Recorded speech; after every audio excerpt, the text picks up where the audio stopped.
베드로와 요한은 우리가 지난주에 살펴본 것처럼 나면서 못 걷게 된 일을 나사렛 예수 그리스도의 이름으로 일어나 걸으라 라는 말로 일으켜 세웠습니다.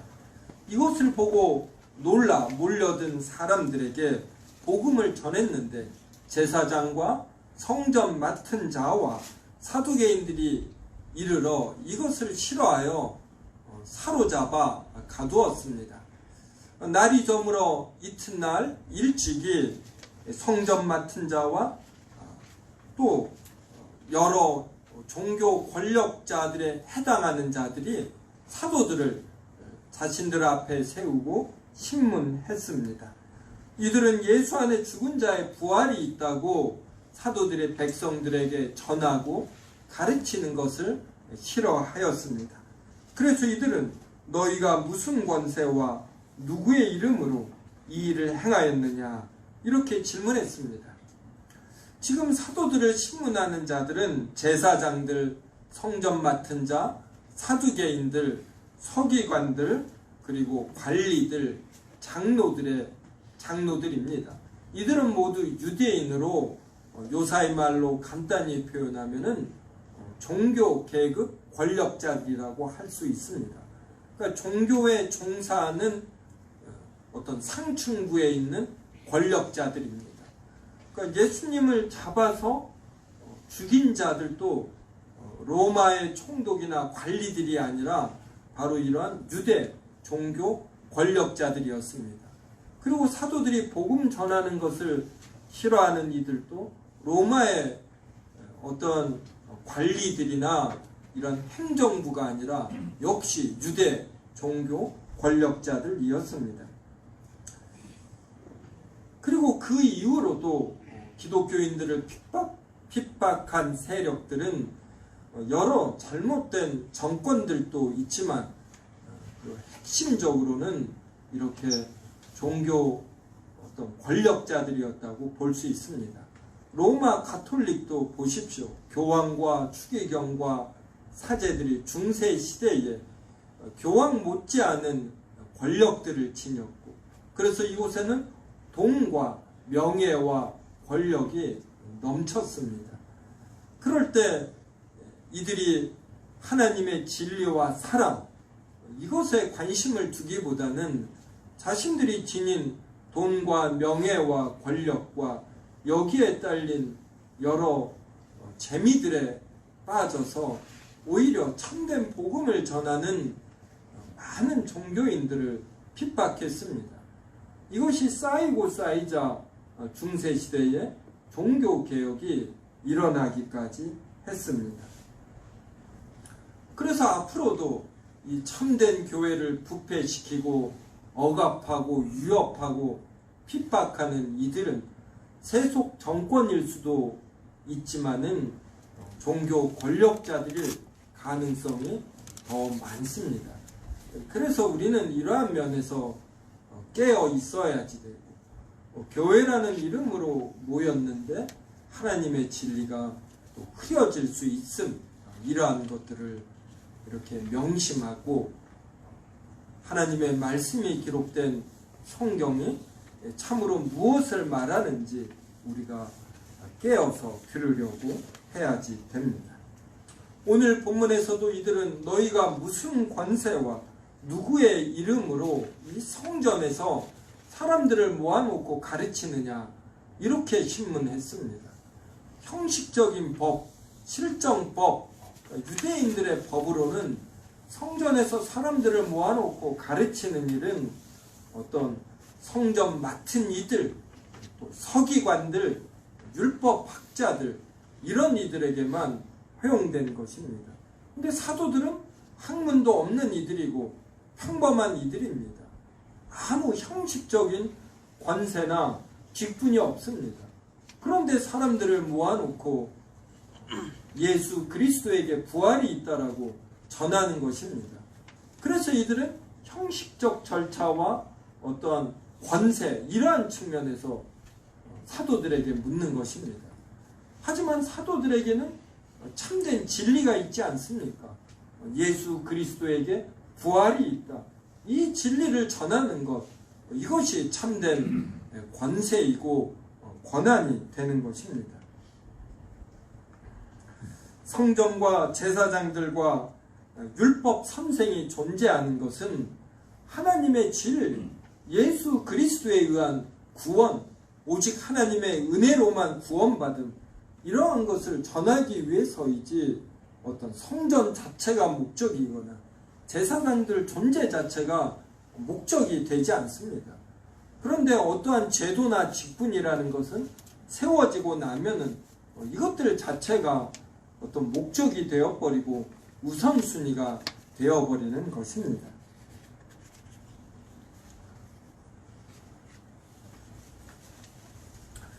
이러한 질문에 대하여 사도들은 9절과 10절로 대답을 했습니다. 만일 병자에게 행한 착한 일에 대하여 이 사람이 어떻게 구원을 받았느냐고 오늘 우리에게 질문한다라면 너희가 십자가에 못 박고 하나님이 죽은 자 가운데서 살리신 나사렛 예수 그리스도의 이름으로 이 사람이 건강하게 되어 너희 앞에 섰다. 이것을 알라고 사도들은 말했습니다.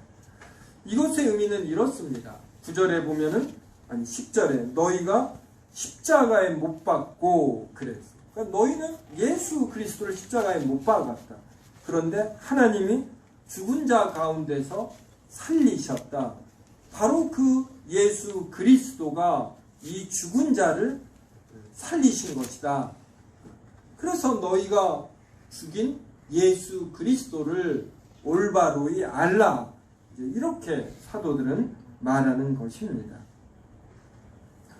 사도들은 이어서 예수님에 대해서 11절로 말했습니다.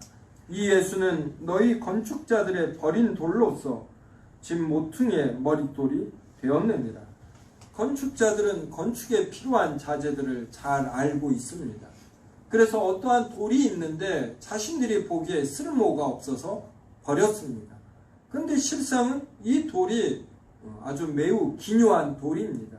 그래서 집을 짓는데 가장 중요한 돌이 되는 모퉁이 돌이 된 것입니다. 그래서 사도들은 너희가 버린 돌 예수 그리스도는 집의 모퉁이 돌이 되셨고 바로 그 예수 그리스도께서 이 나면서 걷지 못하는 자를 걷게 하신 것이다. 이렇게 말을 합니다. 그러면서 자연스럽게 그 예수 그리스도께서 우리에게 이 안증뱅이를 걷게 하는 권세를 주셨고 그리고 몰려든 사람들에게 하나님의 진리를 전하는 권세를 주신 것이다. 이렇게 사도들은 말하고 있습니다. 이렇게 두 번 같은 논리를 전개한 사도들은 결론으로서 12절을 말합니다. 다른 이로서는 구원을 받을 수 없나니 천하 사람 중에 구원을 받을 만한 다른 이름을 우리에게 주신 일이 없음이라 하였더라. 그래서 사람들은 이 세상을 살아가면서 다른 무슨 신기한 것이 있는가, 이러한 것들을 여러모로 탐색합니다. 어떤 사람은 이러한 것을 과학에서 기대합니다. 또 어떠한 사람은 이러한 것을 교육에서 기대합니다. 또 어떠한 사람은 새로운 정권의 정치 세력, 또 혹은 어떤 이들은 사회주의나 또 공산주의나 와 같은 또 이념에 기대도 합니다. 하지만 이 모든 일들은 사람이 하는 것입니다. 그래서 과학에서도 사람 자체가 불완전하기 때문에 이 진리를 알 수 없다라는 이러한 것을 논증해냅니다. 어떠한 대상을 정확하게 알려면 관찰하는 자가 정확해야 되지 않습니까? 근데 사람에게는 이런 눈으로 볼 수 있는 가시광선도 한계가 있고 가칭 영역도 한계가 있듯이 무엇을 파악해내는 이 인식 능력 자체에도 한계가 있습니다. 그래서 사람들이 시도하는 모든 것은 나름의 쓸모와 가치가 있지만 동시에 큰 약점, 단점을 갖고 있습니다. 사람들에 대해서 기대하는 것도 사람들도 다 한계가 있습니다. 배우자나 자식이나 부모나 좋고 참 좋지요. 하지만 동시에 분명한 한계가 있는 거죠. 그래서 하나님은 사람들에게 예수 그리스도 이외에는 이 세상을 구원할 수 있는 어떠한 이름도 주지 않은 것입니다. 오직 예수 그리스도라는 이름만을 주신 것이에요. 그래서 사도들은 우리가 지금 이들에게 말을 하는 것은 너희가 무슨 권세 누구의 이름으로 이것을 하느냐고 물어보는데 바로 유일하게 이 세상을 구원하실 수 있는 예수 그리스도의 이름으로 지금 복음을 전하는 것이다. 이것보다 더 큰 이름이 있느냐? 이렇게 반문하는 것입니다.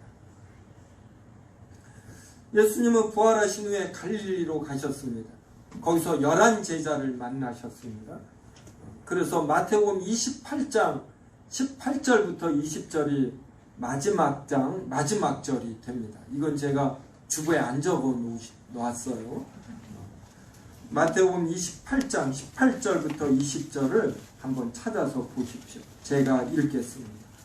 하늘과 땅의 모든 권세를 내게 주셨으니 그러므로 너희는 가서 모든 민족을 제자로 삼아 아버지와 아들과 성령의 이름으로 세례를 베풀고 내가 너희에게 분부한 모든 것을 가르쳐 지키게 하라. 볼지어다 내가 세상 끝날까지 너희와 항상 함께 있으리라. 예수님께서 이렇게 복음을 전할 권세와 이름을 사도들에게 주신 것입니다. 그래서 사도들은 이것을 받아서 지금 성전에서 나면서 걷지 못하는 자를 일으키고 그리고 예수 그리스도에 대한 복음을 전하고 있습니다. 18절에 보면 하늘과 땅의 모든 권세를 내게 주셨으니 하나님께서 주셨습니다. 그런데 예수님은 본래 하나님이시지 않습니까? 그리고 하늘과 땅을 모두 만드셨습니다. 그러므로 성자 하나님은 하늘과 땅의 모든 권세를 만드신 분이시고 그래서 모두 가지신 분입니다. 그런데 여기에서 하나님 아버지께서 자신에게 하늘과 땅의 모든 권세를 주셨다라는 것, 이것은 어떤 인성의 측면입니다. 성자 하나님이 사람이 되신 분이 예수 그리스도이시죠. 그래서 신성으로는 본래 모든 하늘과 땅의 모든 권세를 지니셨고 그런데 인성으로서는 예수 그리스도가 사람들의 죄를 모두 짊어지고 십자가에 죽으시고 그리고 죽음의 권세를 깨뜨리고 사흘 만에 살아나셨을 때 그때 인성으로서도 하늘과 땅의 모든 권세를 받으신 것이 됩니다. 그리고 우리 신자들도 예수 그리스도와 연합하여 하늘과 땅의 모든 권세를 받은 자가 되는 것이에요. 이것이 언제 실현이 되냐면 이제 예수 그리스도께서 이 땅에 재림하여 오셔서 지금 있는 하늘과 땅을 새 하늘과 새 땅으로 놀라운 질적으로 변화시킬 그때에 우리도 하늘과 땅의 모든 권세를 갖는 것입니다. 저는 어제 이 비가 많이 올까봐 걱정을 했습니다. 우리가 일주일에 한 번 보는데 또 폭우가 내리면 뭐 교통이 마비되면 못 오는 거 아닙니까? 이러한 면에서 비가 적게 오기를 이렇게 바라고 간구했습니다.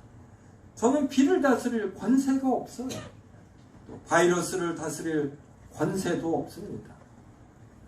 그렇기 때문에 저는 하나님께 이렇게 간구하지요. 그런데 새하늘과 새 땅이 되면 우리에게도 예수 그리스도만큼 하나님만큼 하늘과 땅을 다스릴 권세가 주어지는 것은 아니지만 상당한 부분 우리가 다스릴 수 있는 권세가 주어집니다. 그래서 예수 그리스도는 바로 이러한 권세를 말씀하시고 이제 나에게 권세가 있으니 너희에게도 권세가 있는 것이다 이러면서 모든 민족을 제자로 삼아 이전까지는 유대인에게 한정이 되었습니다. 근데 예수 그리스도가 죽으시고 부활하시면서 이 복음이 모든 민족에게로 퍼지는 것입니다. 그래서 내가 너에게 분부한 모든 것을 가르쳐 지키게 하라 그럽니다. 그러면서 볼지어다 내가 세상 끝날까지 너희와 항상 함께 있으리라. 예수님은 이 약속을 지키셨습니다. 어떻게 지키셨냐면 예수님은 승천하셨죠. 그리고 나서 성령님을 이 땅에 보내셨습니다. 약속하신 성령을 오순절날 보내셨어요. 그러면 이 땅에 오신 성령께서는 어떠한 일을 하십니까? 예수님께서 하신 말씀을 제자들로 전하게 하시고 그리고 신자들로 생각나게 만드시는 것이에요. 그래서 성령님이 이 땅에 오셔서 하시는 일은 예수 그리스도가 하신 말씀과 하신 사역에 철저히 집중되어 있습니다. 이것은 성부 하나님과 성자 하나님과 성령 하나님이 본질에 있어서 하나이시기 때문에 하시는 일도 하나가 될 수밖에 없는 것이에요. 부부도 그 본성이나 성향에 있어서 서로를 존중하고 그런 면에서 하나가 될 때 이렇게 말하는 것이나 하는 일에 있어서 이렇게 하나로 수렴되는 것처럼, 그런데 성부, 성자, 성령은 아예 본질에 있어서 하나이십니다. 그러므로 하시는 일도 하나가 될 수밖에 없는 것이에요. 그래서 성령님께서 이 땅에 오셔서 하시는 일은 예수 그리스도께서 하신 말씀과 하신 사역, 이것과 같을 수밖에 없습니다. 그래서 승천하신 예수 그리스도는 성령님을 통해서 우리와 항상 함께 하십니다. 지금도 성령 하나님은 우리 안에 내주하셔서 지금 제가 선포하는 이 말씀을 성도님들로 하여금 집중하게 하고 이것을 이해하도록 하십니다. 제가 드리는 말씀 어떻게 보면 쉽지만 성령님께서 같이 하시지 않으면 도무지 이해할 수가 없습니다. 설령 이해하더라도 자기 방식으로 일반 상식과 도덕 이러한 수준으로밖에 이해하지 못합니다. 사도들의 답변을 들은 이 종교 계급 권력자들은 사도들을 비난할 말이 없었습니다. 사도들의 말이 옳았기 때문이고 병 나은 사람이 그들과 함께 서서 증언하고 있기 때문입니다. 이들은 자신들끼리 의논했습니다. 이것에 어떻게 대처할까? 근데 사도들이 옳기 때문에 사도들을 위협하고 협박하여 더 이상 이것을 전하게 하지 못하자 이 정도로 마무리했습니다. 사도들을 혼내고 싶고 더 가두고 싶었지만 몰려든 사람들이 사도들을 지켜보고 있었고, 그리고 나면서 걷지 못한 자가 건강하게 회복되어 사도들 옆에 있었기 때문에 사도들을 가둘 수가 없었습니다. 그래서 18절을 보면은 도무지 예수의 이름으로 말하지도 말고 가르치지도 말라, 이렇게 이들은 위협했습니다. 가장 중요한 이름, 예수 그리스도의 이름을 이들은 지금도 망령되이 일컫고 있습니다. 베드로와 요한은 19절에서 20절로 답했습니다. 하나님 앞에서 너희의 말을 듣는 것이 하나님의 말씀을 듣는 것보다 옳은가 판단하라. 우리는 보고 들은 것을 말하지 아니할 수 없다. 사도들처럼 하나님 앞에 깨어 있으면 다수의 의견이나 여론의 압력이나 유행의 물결에 휩쓸리지 아니하고 하나님의 말씀에 따라 생각하고 표현할 수 있습니다. 말씀을 따름으로써 생기는 명예의 실추나 주변의 비난이나 신분의 흔들림 등을 두려워하지 않게 됩니다. 사람은 약한 존재인지라 자신의 신분, 또 자신의 직업, 또 자신이 가진 어떤 돈이나 명예, 이러한 것이 흔들릴 것 같으면 쉽게 위축되고 크게 불안을 느낍니다.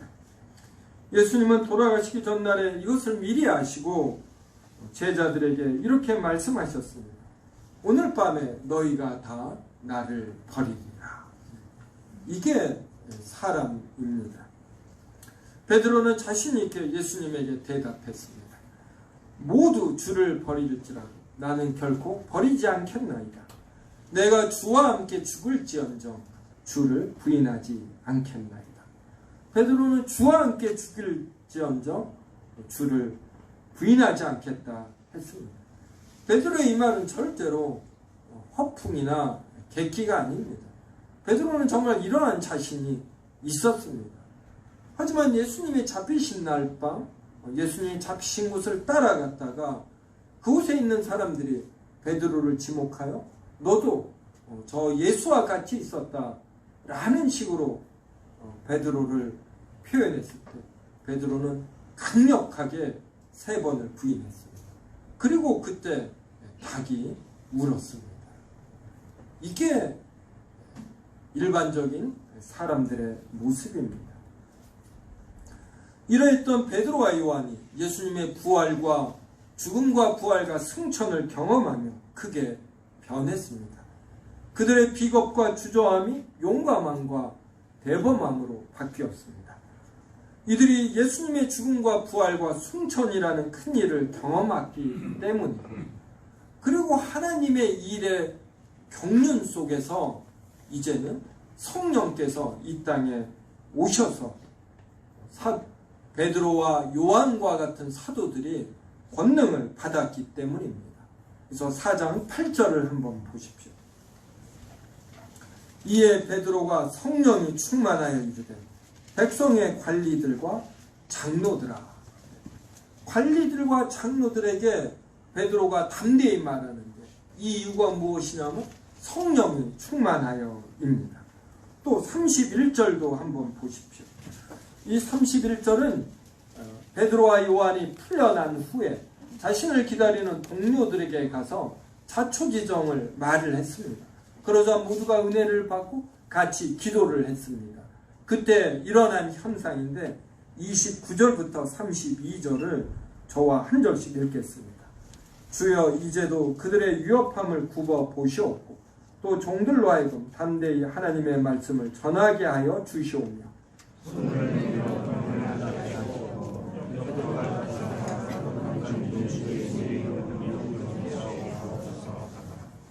빌기를 다음에 모인 곳이 진동하더니 무리가 다 성령이 충만하여 담대히 하나님의 말씀을 전하니라.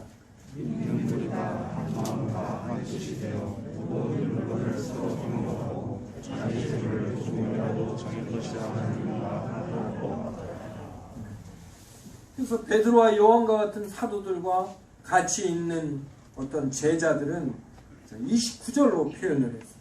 주여 이제도 그들의 위협함을 굽어보시옵고 종교 계급 권력자들이 계속해서 우리가 복음을 전하는 것을 싫어하여 위협하니 살펴주시옵고 또 종들로 하여금 담대히 하나님의 말씀을 전하게 하여 주시오며 핍박 가운데서 복음을 전하는 일 절대로 쉽지 않습니다. 30절 손을 내밀어 병을 낫게 하시옵고 표적과 기사가 거룩한 종 예수의 이름으로 이루어지게 하옵소서 하더라. 이렇게 빌기를 다음에 모인 곳이 진동하더니 무리가 다 성령이 충만해졌습니다. 그래서 담대히 하나님의 말씀을 전했습니다. 담대히 하나님의 말씀만을 전한 것이 아니라 하나님의 말씀대로 32절을 보면 믿는 무리가 한 마음과 한 뜻이 되었습니다. 그리고 모든 물건을 서로 투명하고 자기 재물을 조금이라도 자기 것이라 하는 이가 하나도 없었습니다. 말씀을 선포할 뿐만이 아니라 말씀의 가치를 알고 이 말씀을 실천하고 싶은 마음이 풍성해진 것이에요. 근데 이러한 일이 어떤 병이 났고 표적과 기사가 일어나고 그 다음에 몰려든 사람들에게 반대히 하나님의 말씀을 전하는 일, 이것이 어떤 사도행전 때만 있었던 게 아니에요. 구약시대에도 있었습니다. 우리가 열왕기상을 살펴보지 않았습니까? 엘리야가 바알의 선지자 450인과 한 명으로 영적 대결을 벌입니다. 그래서 목숨을 걸고 엘리야가 영적 대결을 벌입니다. 송아지를 각을 띄우고 하늘에서 불이 내려오게 하는 자기의 목숨을 건 시합을 합니다. 그때 하늘에서 불이 엘리야가 각을 뜬 송아지에게 내렸습니다. 그때 엘리야가 또 강력하게 몰려든 이스라엘 백성들에게 리더십을 행사, 하나님의 복음을 전하며 바알의 선지자 450인을 전부 다 끌고 가서 죽이게 합니다. 어떻게 보면 베드로와 요한보다도 더 큰 어떤 이적을 일으키고 담대히 복음을 전합니다. 그렇다면 이러한 엘리야와 엘리사가 벌이는 이적과 강력한 말씀 선포와 지금 이 사도행전에 있는 사도들의 이적과 복음 선포, 여기에 어떤 차이가 있습니까? 이제 우리가 이러한 것을 꼭 알아야지 됩니다. 이게 굉장히 중요한 것이에요. 오늘 본문에서 우리가 확인한 것처럼 4장 8절과 31절에 성령이 충만하여 이 구절이 있는 것입니다. 구약과 신약의 차이점은 성령께서 이 신약 시대 예수 그리스도가 부활 승천하신 이후 오순절에 이 땅에 오셨다라는 것에 있습니다.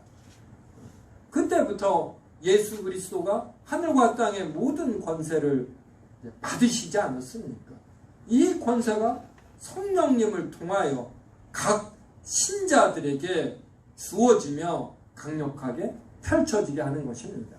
그래서 구약시대에는 엘리야와 엘리사와 같은 많지 않은 특정의 선지자들을 중심으로 표적과 이사, 기적이 일어나고 하나님의 말씀이 선포되었다면, 신약시대에서는 특히 예수 그리스도의 승천 이후에는 사도들과 제자들과 그리고 모든 신자들에게 성령께서 임재하십니다. 그래서 우리 각자가 하나님의 성령이 거하는 성전이 되시는 것이에요. 그리고 구약시대의 성도들보다 더 풍성하게 하나님의 복음을 이렇게 이해할 수 있도록 성령께서 역사하시는 것입니다. 바로 이것이 구약과 예수 그리스도의 승천 이후에 신약의 차이점이 됩니다. 그럼 이것을 아는 것이 왜 중요하냐? 그럼 이렇게 아브라함에게 약속하신 것을 지금 또박또박 하나하나씩 하나님께서 이루시지 않습니까? 성경은 하나님께서 아브라함에게 창세기 12장에서 하신 말씀을 아예 맹세라고 합니다. 약속 정도가 아닙니다. 하나님께서 사람에게 맹세하셨다면 하나님은 신실하신 분이라 절대로 어기지 않습니다. 이것을 하나씩 하나씩 이루어 가시는 것이에요. 성령님을 보내신 하나님께서는 이 세상의 종말 때에는 바로 예수 그리스도의 재림이 있게 하시는 것입니다. 그래서 우리는 이러한 내용을 항상 사도신경으로 고백하지 않습니까? 그래서 지금 우리 안에 내주하시는 성령 하나님은 앞으로 오실 예수 그리스도의 재림을 말씀해 주시는 것이에요. 그래서 새하늘 새 땅이 이곳에 임하는 것입니다. 그래서 사람들이 결코 이루지 못한 완벽한 나라, 이것이 우리에게 주어지는 것이에요. 이 얼마나 이 참 가슴이 뛰는 일입니까? 우리는 하나님이 주신 말씀대로 그냥 하루하루를 이렇게 살아가면 되는 거죠. 그러면 하나님께서 지구를 돌리고 지구로 태양을 돌게 하시는 이런 모든 일을 하시듯이 때가 되면 어떠한 일을 하시고 때가 되시면 어떠한 일을 하시고 그러다가 예수 그리스도의 재림까지 우리에게 주시는 것입니다. 이렇게 우리가 큰 그림을 그릴 수가 있는 것이에요. 그러면서 우리에게 자신감이 생기지 않습니까?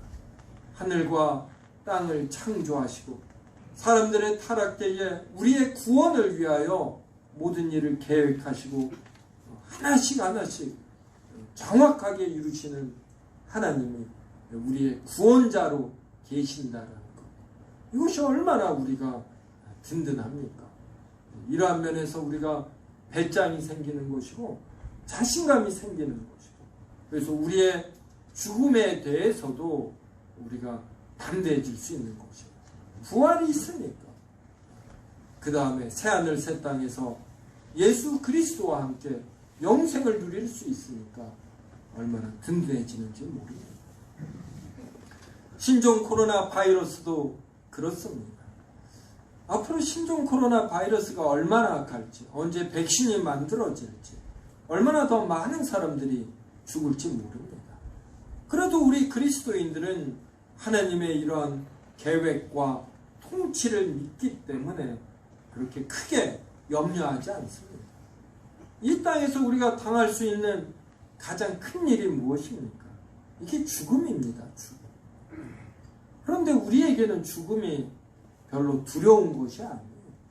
오히려 우리의 영혼이 하나님께로 가는 것이고 우리의 아픈 육신이 숨을 쉬는 것입니다. 그래서 이런 복음을 전하는 사도들, 특히 바울 사도 같은 경우는 오히려 이 땅에서 빨리 죽기를 바랬습니다. 이 땅에 있는 모든 어떤 좋지 않은 것들, 갈등, 질투, 미움, 또 이념의 다양성으로 인한 싸움들, 어떤 육신 내 몸의 아픔, 이런 모든 것들로부터의 자유가 사도 바울에게는 죽음입니다. 죽고 이 영혼은 하나님께 영접을 받아 이 땅에서 생각할 수 없는 어떤 하나님과의 아주 달콤한 교제를 나누는 것입니다. 그래서 우리가 이렇게 성경을 처음부터 끝까지 이렇게 넓게 볼 필요가 있지요. 그래서 오늘 본문도 분명히 베드로와 요한이 기적을 일으키고 하나님의 말씀을 전하. 이것이 구약 시대의 선지자들과 어떠한 차이가 있는가? 왜 하나님께서 사도행전 4장에서 이러한 것을 기록했는가? 이것을 알 필요가 꼭 있습니다. 이제 마지막으로 시편 2편 1절부터 4절을 보겠습니다. 이 말씀은 사도들이 그 종교 계급 권력자들이 자신들을 위협하며 복음을 전하지 못하게 하잖아요. 이것을 보고 가소로워서 한 말인데 바로 시편 2편 1절부터 4절을 인용한 것입니다. 주보에 있습니다. 저와 한 절씩 읽겠습니다. 어찌하여 이방 나라들이 분노하며 민족들이 헛된 일을 꾸미는가?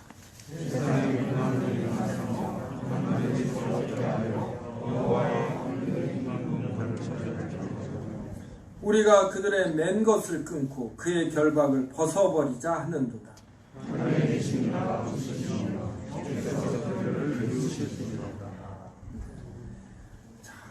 어찌하여 이방 나라들이 분노하며 다양한 민족들이 헛된 일을 꾸미는가?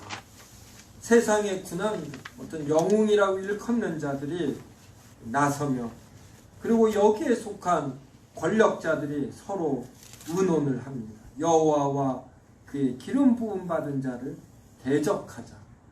우리가 그들의 맨 것을 끊고 그의 결박을 벗어버리자. 그러니까 하늘에 계신 이가 웃으시며 주께서 그들을 비웃으시리로다. 이럽니다. 시편 2편 2절에 여호와와 그의 기름 부음 받은 자, 그의 기름 부음 받은 자 바로 예수 그리스도를 의미합니다. 성도 여러분, 개미가 여러분을 향하여 대들면 어떻습니까? 개미 한 마리가, 제가 군대에 있을 때 전방에 갈 일이 있었는데 군화를 신고 군인이니까 가지 않습니까? 뱀이 한 이만한 것이 나타났습니다. 저 뱀을 서울에 살면 볼 일이 거의 없잖아요. 그런데 옆에 있던 병장이 있죠. 이 뱀을 그냥 군홧발로 밟아버려요. 뱀이 힘을 못 쓰더라고요. 개미 한 마리가 군화를 신은 사람에게 대들면 어떨까요? 정말 가소로운 것입니다. 이것보다 더 가소로운 것이 시편 2편 4절이에요. 사람들이 여호와와 그의 기름 부음 받은 자를 대적하는 것. 하나님께서 이 세상을 만드시고 우리나라가 고체 연료가 허락되어 800km의 로켓을 발사하게 되었습니다. 그런데 사정거리가 다 허락이 되어도 절대로 하나님 계신 곳에 도달할 수가 없어요. 하나님께서 하늘에 계신다라는 건 이 하늘이 멀리 있다 이것이 아니라 이 사람들이 거하는 하늘과 땅을 넘어선 곳에 하나님만이 계시는 그곳에 계시다 이런 뜻입니다. 그래서 사람들이 하는 모든 일들은 하나님에게 간단하게 포착이 됩니다. 그런 하나님을 향해서 인간이 무엇을 하겠다고 할 수 있습니까? 바이러스가 나오면 지금 선진국들의 여러 제약회사들이 백신을 만들기 위해서 노력합니다. 하나님에게 이게 우스운 것이에요. 너희가 백신을 다 만들었느냐?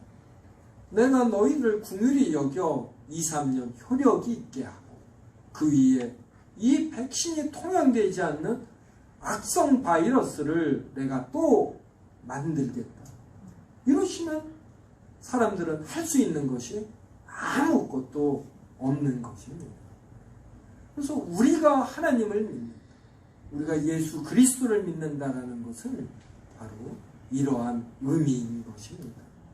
그래서 우리는 피조물로서 늘 겸손해야지 되는 것입니다. 우리가 할 수 있는 것이 아무것도 없습니다. 하나님께서 허락하시지 않으면 아무것도 할 수 없는 것이에요. 우리가 개미를 찾아다니면서 발로 밟지 않습니다.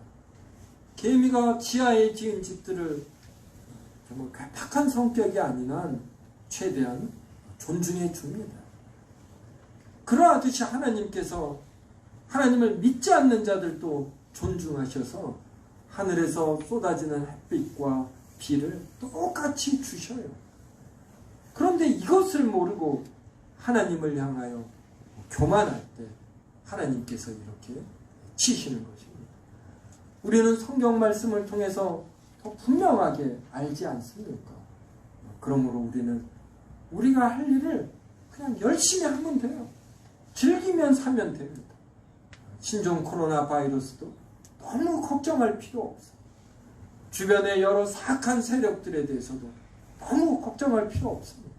하나님께서 다 보고 계시고 하나님께서 하나님의 방법으로 이들을 처리하실 것입니다. 우리는 단지 여호와의 말씀을 즐거워하고 우리를 구원하여 주신 여호와 하나님을 즐거워하고 그분과 말씀과 기도를 통하여 교제하고 같이 신앙생활하는 성도들과 즐겁게 교제하면 됩니다. 오늘 예배 후에도 우리가 할 가장 큰 일 중에 하나는 주어진 간식 맛있게 먹으며 성도들과 마음 활짝 열고 화통하게 교제하는 것입니다. 우리가 근심을 갖고 마음속에 있는다고 해결되는 것도 아니고 하나님의 때에 하나님의 방식으로 모든 일들은 해결되는 줄 알고 대범하게 화통한 분들